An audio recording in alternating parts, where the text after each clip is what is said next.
Congratulations. You appear to be tuned in to the right channel. Word. You're watching Rad.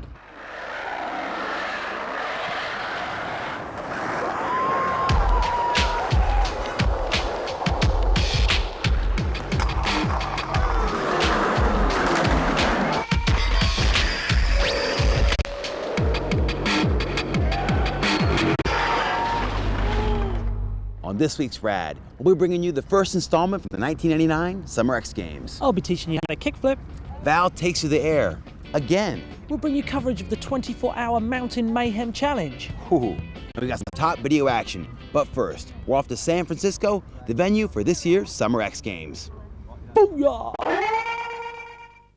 And what a rad venue it is, Christian. That's right, Wardell. How you doing, bro? Good. All right. This is the dude that hooks us up whenever we come out to the X Games. Wardell, the main man, Wardell Eisner. Hey, but right now, we're going to talk to some of the top athletes and find out what they think about San Francisco and what the X Games mean to them.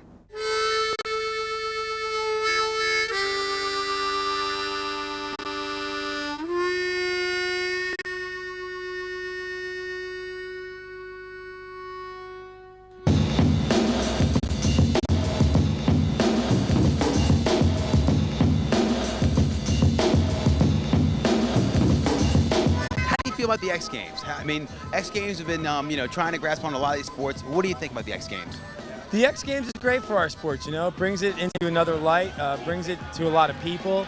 It helps our sport grow, so it's great. They always put on, basically the best luge event of the year. So, I mean, this is what it's all about for street luge athletes, is the X Games.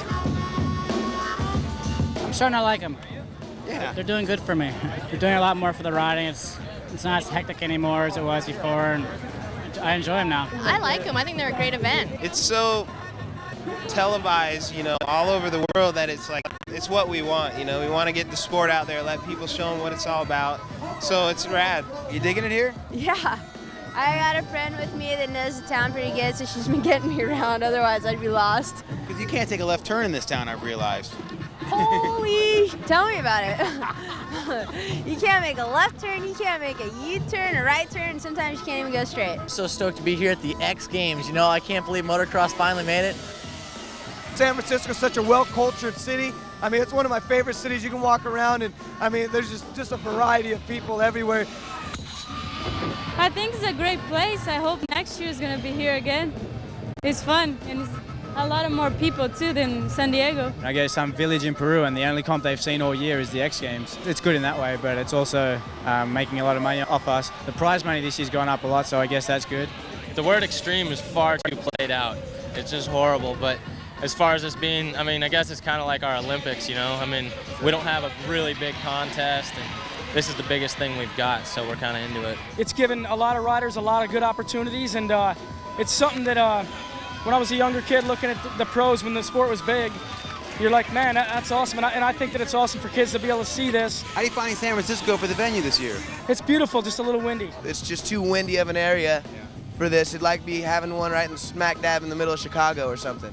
Just the weather isn't, I'm sure it makes a great blimp shot, but for me, I'd rather be home in San Diego. It's warmer, and it's where I live, so I can sleep in my own bed. Worked out pretty good. It's only an hour and a half from my house, so okay. That's all right. It worked out real good. To me, it's just another contest. Okay. But, I don't know, bigger prize money. Can't beat the crowds. Holy moly, there were so many people here. Yeah, it was insane. It shows that it's all right to be a skateboarder, where a lot of people have the perception that if you're a skateboarder, you're a loser and you're not going to be able to do anything with your life. And now it shows that, you can be a skateboarder and you can make enough money to raise a family or go to school or buy a house or do whatever anyone else wants to do, Well, that's it from San Francisco for this week. But don't worry, we got killer action happening from the 1999 Summer X Games in San Francisco over the next 7 weeks. Rad! That's rad. Woo! Now it's time for Marc's Trick of the Week. Yeah, Marc rules. Woo, Marc. You the man, he's the man, and I'm a dork.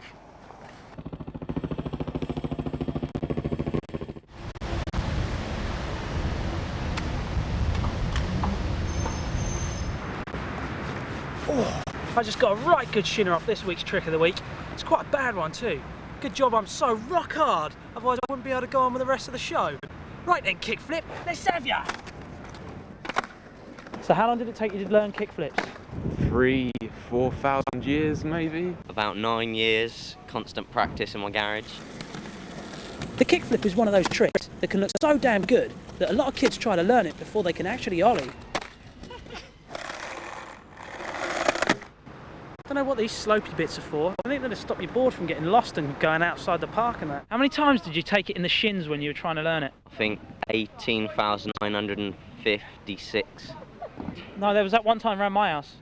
57. I took it a hell of a lot in the shins when I was learning kickflips. It was crazy in the shins. I've sorted out some protection for my shinner problem with the help from Mother Nature donating these mighty oak wooden shin guards. And they're held on by 4 specially trained leeches. Ray, Mike, Andrew and Gary. You alright, lads? Gary, wake up. Come on, mate. Don't spoil it. I didn't really get into shin pads because, you know, you've got to take the rough with the smooth, and I'm that kind of guy. Okay, this one's a little bit harder to explain, mainly because techniques differ from person to person, but here's the main gist of it anyway.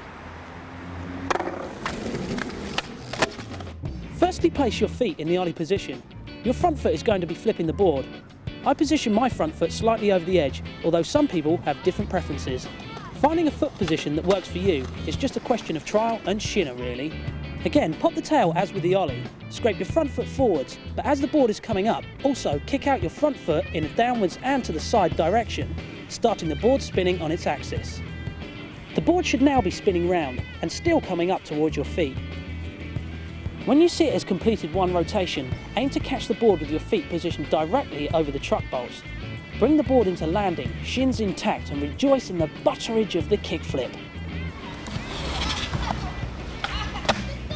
This can be a frustrating trick to learn, and you will unfortunately hit yourself in the shins quite a lot, but don't worry, persevere. When you get this trick though, they feel absolutely amazing, and you can use this fellow in numerous scenarios around your skateboarding environment to impress kids and pensioners alike. Oh, I see. That's what it's for. So who do you model your kickflips on? Blaze Bluin. Bill Dansforth. Klaus Krabke. It's a really gnarly dude called Don Brider. He rips. Ooh, Don Brider would be proud of that one. Next week we're going to learn to slide on this bit. Now look at that.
Those Burton riders definitely know how to rip. Dude, you're not wrong there.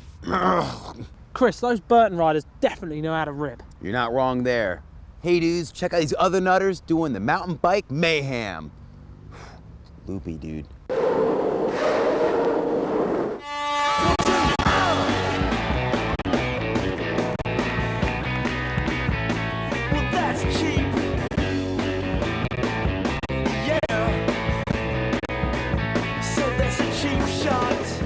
Format is you either have teams of 4 or 5 riders. Each team rider must complete 2 laps in any combination. The team with the most laps and the least number of minutes after 24 hours wins.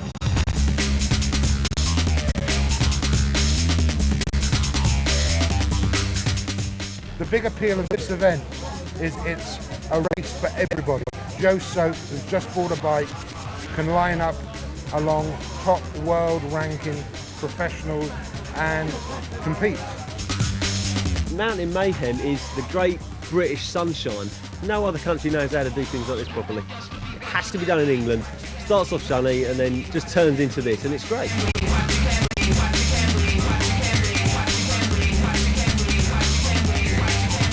We have an intensive training programme at work based around cardiovascular exercise and stodge pies. Streamers and ribbons should be a legal requirement, really. And also bringing back tomahawks and choppers. It's a 1977 rally chopper, built in Nottingham. It's a good atmosphere. A lot of people are here who don't normally race, just want to do it as a challenge. It is a personal challenge, yeah, as much as anything. You do one of these events and you know within yourself whether you've had a good ride or not. What team are you? Teacher and her class. Complete darkness. Well, our team has got the unusual name Tosspot Racing. Night laps are normally with some of your fastest laps. Maybe because you can't see, but also it's a thing that you're still fresh at that time as well, and you really look forward to doing the night laps, so you're psyched for it. You can't see all of the little bumps and dips and stuff, so you tend to imagine that they're not there and go quicker. To survive the night, we've got to have pasta, cake, biscuits, lots of cups of tea from up there. This is what we've had. But That's just John's peg. What are you doing here? Hanging about, doing nothing. She hadn't touched me in 7 years. It's like being stuck in Groundhog Day. Groundhog Day. The same hour, on again. It's just lunacy, as you can see by the weather. It's how mountain biking used to be when I started. It's a good, fun atmosphere. Everybody's really friendly and it's not too serious. I think the girl who did it in underpants got the right idea. Might as well be going around in my underpants. And what's the future for the event? I'm not going to tell you yet, you'll have to wait and see that. But I can tell you Millennium Mayhem is going to be very, very special. 24 hours, rather them than me. I think I'll stick to my deck. Yeah, those guys are real athletes. A little crazy though. Speaking of crazy, check out Val as she becomes one with the air. Val is one with what I am breathing. Chris, check out Val. Hey Val, you are my life. You are what I breathe. You are one love, one world, one ocean, one purpose, one people, one kitchen. We should keep that clean. One bathroom. Guys should put the toilet down for the girls. Oh. Here we are in the beautiful Derbyshire Peak District. And I'm here for Presenter Has a Go. I'm going to learn to paraglide today. This is probably the simplest, most accessible form of air sport there is. People think it's terrifying, it's dangerous. So are most things if you go outside the limits. So what am I going to be doing today then? We'll take you through the basic instructions and get you flying yourself. First of all though, I'm going to get you to sign up for some insurance. Okay. First thing we do, Val, is to check all the lines on the canopy to make sure they're not tangled up.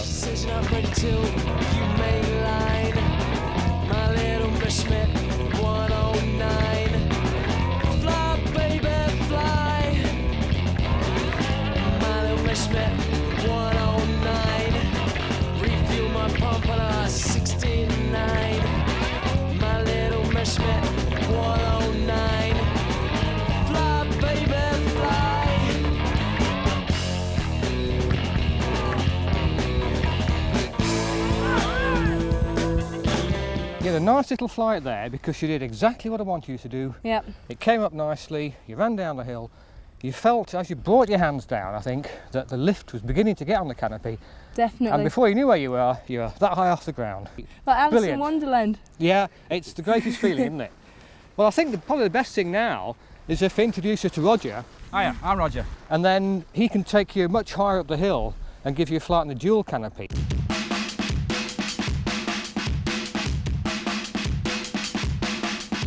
Right, Val, I'll introduce you to the tandem wing. This is Yeah. big, 40 square metres of canopy. Yeah, it looks a lot bigger than the one I was Yep, just trying. a lot bigger.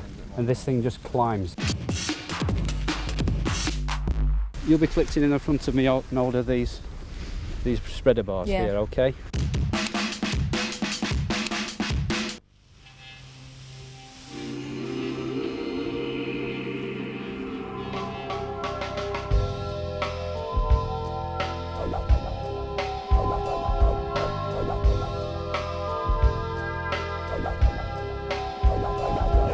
Hey, this rules. Check out the view. We're flying. Hello, sheep. How's it going? Meh.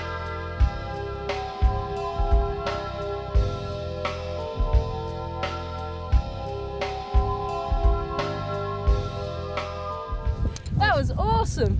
So cool. It's even made my eyes run. I was just gliding along like being in a dream when you're a kid. Dream come true. Absolutely. Anyone else wants to find out more about peak paragliding, check the RAD homepage on www.channel5.co.uk. Wicked! Now you gotta have the right equipment when you're on the mountain. A warm waterproof jacket is essential. And we checked out some of the product out there. Whoa, the tree talked to me. I am finally one with the earth.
Now it's time for some top video action.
Grab your pen and paper. Because it's time for our top competition spot. This week we're giving away this Renner longboard. All you gotta do is write and tell us why you deserve this board. Any reason's a good reason, and the best reason wins. Yeah, send your entries to RAD, P.O. Box 2075, London, W1A5SW. That's RAD, P.O. Box 2075, London, W1A5SW. Good luck.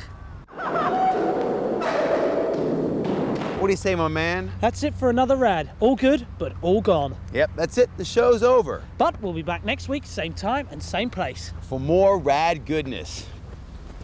Dude, I abhor violence, for I am one with the earth. No more trickery. Get that dude.